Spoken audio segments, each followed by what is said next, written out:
اور فوراً وزیر خاص کو بلایا۔ وزیر اندر آیا تو بادشاہ کے چہرے پر پریشانی کے گہرے سائے دیکھ کر پوچھا، بادشاہ سلامت، وہ کون سی بات ہے جو آپ کو اتنی تکلیف دے گئی ہے؟ بادشاہ نے تیز لہجے میں جواب دیا، وزیر، میری سلطنت میں ایک درندہ چھپا بیٹھا ہے جو اتنا بڑا گناہ کر چکا ہے کہ زمین بھی شرما جائے۔ اس عورت کی 3 بیٹیوں کو اس نے برباد کر دیا ہے اور وہ ماں آج میرے دربار میں روتی رہی۔ کیا یہ انصاف ہے؟ وزیر نے بھی افسوس بھرے لہجے میں کہا، یہ تو بہت بڑا جرم ہے۔ بادشاہ سلامت، اب بتائیے ہمیں کیا کرنا ہے؟ بادشاہ نے غصے سے جواب دیا، مجھے معلوم ہے کہ وہ شخص کون ہے، کب آتا ہے، کیسے اندر گھستا ہے۔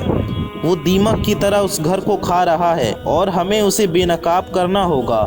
وزیر تھوڑا سوچنے لگا، پھر دھیرے سے آگے بڑھا اور بولا، بادشاہ سلامت، دیواروں کے بھی کان ہوتے ہیں، میری ایک تدبیر ہے لیکن میں اسے سب کے سامنے نہیں بتانا چاہتا۔ بادشاہ نے گردن جھکا کر کہا، میرے قریب آؤ اور جلدی بتاؤ۔ وزیر نے آگے بڑھ کر بادشاہ کے کان میں ایک حکمت عملی بتائی، ایک ایسا طریقہ جو نہ صرف چپ چاپ جال بچھائے گا بلکہ درندے کو اس کی حرکت کرتے ہوئے رنگے ہاتھوں پکڑ لے گا۔ بادشاہ نے فوراً حکم دیا، جاؤ اور فوراً عمل کرو۔ اسی رات وزیر خاموشی سے ایک کتا ساتھ لے کر بی بی حلیمہ کے گھر پہنچا۔ دروازہ کھٹکھٹایا، بی بی حلیمہ نے دروازہ کھولا تو حیرت سے بولی، وزیر صاحب، آپ اس وقت؟ وزیر نے سنجیدگی سے جواب دیا، اماں، جو دکھ آپ بادشاہ سلامت کو سنا کر آئے اس کے بعد وہ رات بھر نہ سو سکے۔ ہم اب یہ درندہ تلاش کریں گے، بس تھوڑا سا وقت دینا ہوگا۔ وزیر کے ہاتھ میں بندھا ہوا کتا دیکھ کر بی بی حلیمہ حیرانی سے بولی، وزیر صاحب، یہ کتا کیوں لائے ہیں؟ آپ کیا کریں گے اس کے ساتھ؟ وزیر نے نرم مگر سنجیدہ لہجے میں جواب دیا، اماں، مجھے بس گھر کے اندر لے چلیں، سب کچھ سمجھا دوں گا۔ بی بی حلیمہ نے دروازہ کھولا، وزیر گھر کے اندر آیا اور دھیرے سے کہنے لگا، آج رات ہم اسی کتے کی مدد سے اس درندے کو بے نقاب کریں گے، بس تم سب کو خاموش رہنا ہوگا، کوئی آواز نہیں نکلنی چاہیے، جیسے تم جانتی بھی نہیں کہ کچھ ہو رہا ہے۔ اگر ہماری چال کامیاب ہو گئی تو ہم اس ظالم کو رنگے ہاتھوں پکڑ لیں گے۔ یہ کہہ کر وزیر نے کتے کو گھر کے صحن کے باہر اس جگہ باندھ دیا جہاں سے چھت پر کوئی کود سکتا تھا۔ پھر اس نے سب کو سمجھایا، آج رات کوئی بھی چیخے گا نہیں، صرف دیکھنا ہے، برداشت کرنا ہے۔ ہم نے اس کتے کو اس لیے رکھا ہے کہ جیسے ہی وہ درندہ گھر میں داخل ہوگا کتا اس پر بھونکنے لگے گا اور ہمارے سپاہی فوراً حرکت میں آ جائیں گے۔ وزیر نے 2 محافظوں کو حکم دیا کہ وہ گھر کے ارد گرد چھپ کر پہرا دیں۔ بی بی حلیمہ اور تینوں متاثرہ بیٹیوں کو تسلی دے کر وہ وہاں سے واپس چلا گیا اور سیدھا محل جا کر بادشاہ کے سامنے پیش ہوا۔ بادشاہ نے فوراً پوچھا، وزیر، کیا وہ جال بچھ گیا؟ کتے کو صحیح جگہ پر باندھ دیا؟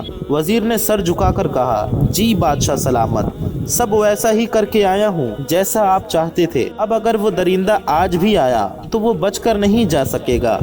بادشاہ نے گہری سانس لی اور بولا، وزیر، مجھے نیند نہیں آ سکتی جب تک اس ظالم کو اس کی سزا نہ دے دوں۔ میرے راج میں مظلوم عورتیں روئیں یہ میں برداشت نہیں کر سکتا۔ رات ڈھلنے لگی، پورے گاؤں میں سناٹا چھا چکا تھا۔ چاندنی کی روشنی میں خاموشی اور خوف بکھرا ہوا تھا اور پھر آدھی رات کے قریب بی بی حلیمہ کے گھر کی چھت پر ایک سایہ نمودار ہوا۔ ایک شخص دبے پاؤں آیا، چھت سے نیچے کودا اور صحن میں اتر گیا، مگر اگلے ہی لمحے کتا اس پر زور زور سے بھونکنے لگا۔ آواز اتنی تیز تھی کہ نہ صرف بی بی حلیمہ اور اس کی بیٹیاں جاگ گئیں بلکہ آس پاس چھپے سپاہی بھی فوراً چوکنے ہو گئے۔ بی بی حلیمہ دل تھام کر بیٹیوں کو قریب کر کے بیٹھ گئیں۔ وہ آ گیا، وہی درندہ۔ اس کے دل کی دھڑکن تیز ہو گئی۔ سپاہی دوڑ کر اندر آئے۔ وہ نقاب پوش شخص جو اندر آ چکا تھا چیخ پڑا۔ وہ بھاگنے لگا لیکن سپاہیوں نے اسے دبوچ لیا۔ اس کے ہاتھ مروڑ کر زمین پر لٹایا گیا۔ اس کے چہرے پر کالا کپڑا بندھا ہوا تھا۔ وہ اپنی شناخت، اپنی پہچان چھپانا چاہتا تھا، لیکن جب سپاہیوں نے اس کا نقاب کھینچا تو بیوی حلیمہ اور اس کی بیٹیوں کی چیخیں گونج اٹھی۔ ان کی آنکھیں پھٹی کی پھٹی رہ گئی، جیسے ان کا دل بھی رک گیا ہو۔ وہی وہ شخص کھڑا تھا جس پر کبھی وہ پوری طرح سے بھروسہ کرتی تھی۔ وہ ان کا سوتیلا بھائی تھا جو ان کے گھر میں ان کے ساتھ پلا بڑا تھا